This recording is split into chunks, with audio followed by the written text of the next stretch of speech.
این روزا که صحبت راجع به بانک آینده و منحل شدن زیاده، باید بدونید که یه سری بانک دیگه هم وجود دارن که این خطر رو احساس میکنن. توی این ویدیو میخوام یه راهکار خیلی ساده رو بهتون آموزش بدم تا بتونید تشخیص بدید چه بانکی برای نگهداری سرمایه مناسبه و باید پولتون رو از چه بانکایی خارج بکنید.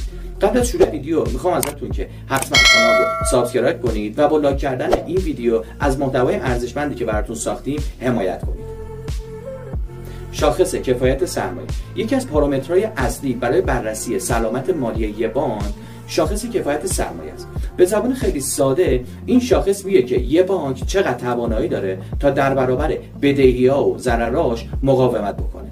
یه استاندارد جهانی داریم که میگه این شاخص حداقل برای بانک‌ها باید 8% باشه. عدد این شاخص برای بانک آینده منفی 350% بوده که یعنی اگر تمام دارایی‌هاش رو هم بفروشه برای جبران بدهی‌هاش نیاز داره که مجدد پول قرض بگیره. متاسفانه یک سری از بانک‌های معروف زیر این استانداردهای جهانی قرار دارن. 3 تا دلیل عمده داره. اول اینکه این بانک‌ها بدهیشون از قبل زیاد بوده و هر چقدر که جلوتر رفته این میزان بدهی بیشتر شده. مورد دوم اینه که نتونستن سودآوری بکنن و سودسازیشون خیلی کم بوده و در نهایت مورد سوم هم اینه که نتونستن سرمایه هاشون رو بروز بکنن.